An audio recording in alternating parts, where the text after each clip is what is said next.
Thank you. Well, it's great to be here today, isn't it? It's always good to be in a crowd of like-minded believers. I'd like to begin by borrowing from the immortal words of Abraham Lincoln. Our fathers brought forth on this continent a new nation, conceived in liberty and dedicated to the proposition that all men are created equal. Now we are engaged in a great civil war, testing whether that nation, or any nation so conceived and so dedicated, can long endure. It is for us to be here dedicated to the great task remaining before us, that we here highly resolve that these dead shall not have died in vain, that this nation, under God, shall have a new birth of freedom, and that government of the people, by the people, for the people, shall not perish from the earth. And we are engaged in a great civil war, a war to determine if our great republic will survive as a nation of free people or become slaves in a debt-ridden socialist oligarchy. A war no less important to the survival of the republic than the one Lincoln speaks of. Will we be a nation of liberty, a nation of equal opportunity, a nation of self-reliance and self-responsibility? Or will we become a nation of dependent parasites, living off the fruits of our fellow citizens' labors by the force of a tyrannical nanny state? Will we be a nation of law, of the Constitution, and all the rights reserved to the people? Or will we be a nation of tyranny, subject to the whims of one man, or one political party, or one ideology? C.S. Lewis said of all the tyrannies, a tyranny sincerely exercised for the good of its victims may be the most oppressive. Those who would enslave you are sincere in their belief that it is for your own good.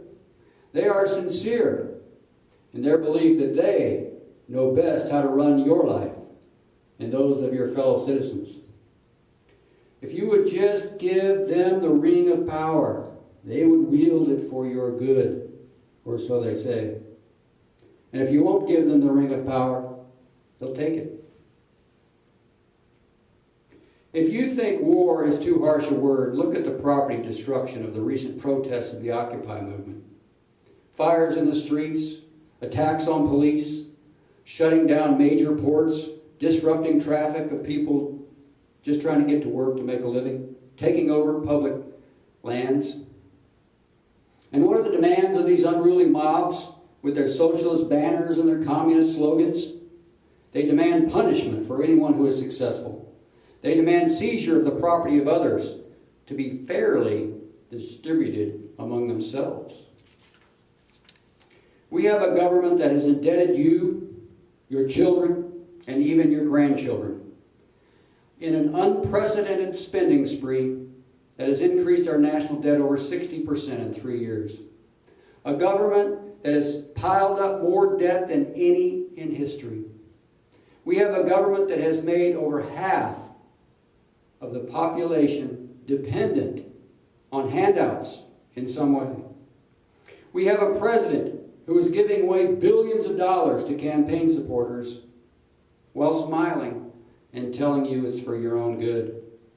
A president that is holding the nation hostage to special interest groups by denying the production of our own energy resources.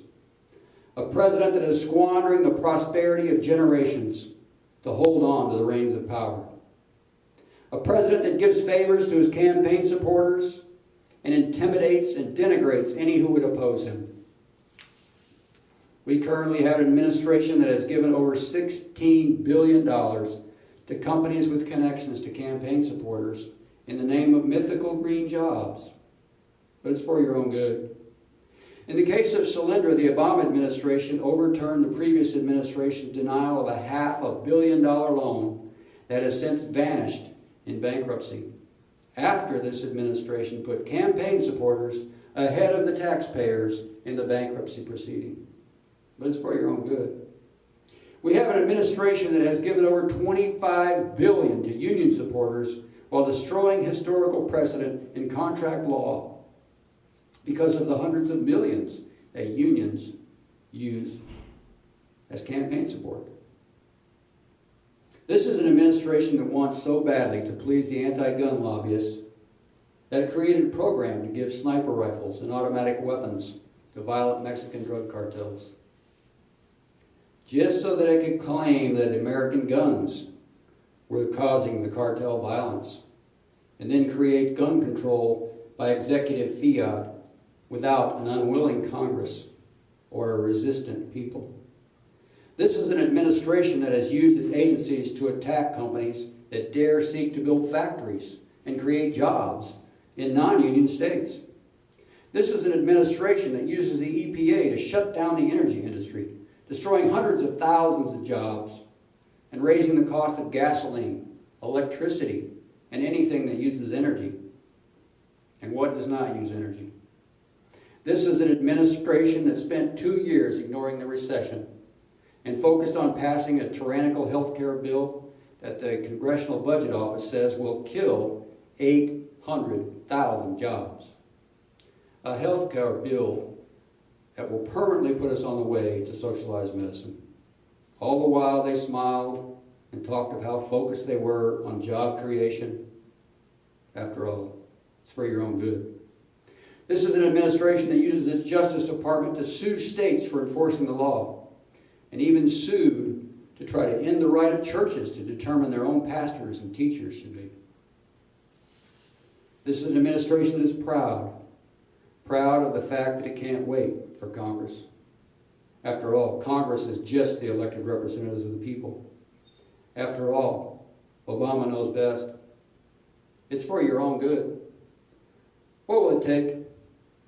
What will it take to get we the people to be awakened to the threat to our freedom? What will it take to get we the people to be resolved? What will it take to get we the people to be dedicated? What will it take to get we the people to fight this battle? What will it take? What will it take to get we the people activated so that government of the people, by the people, and for the people shall not perish from the earth?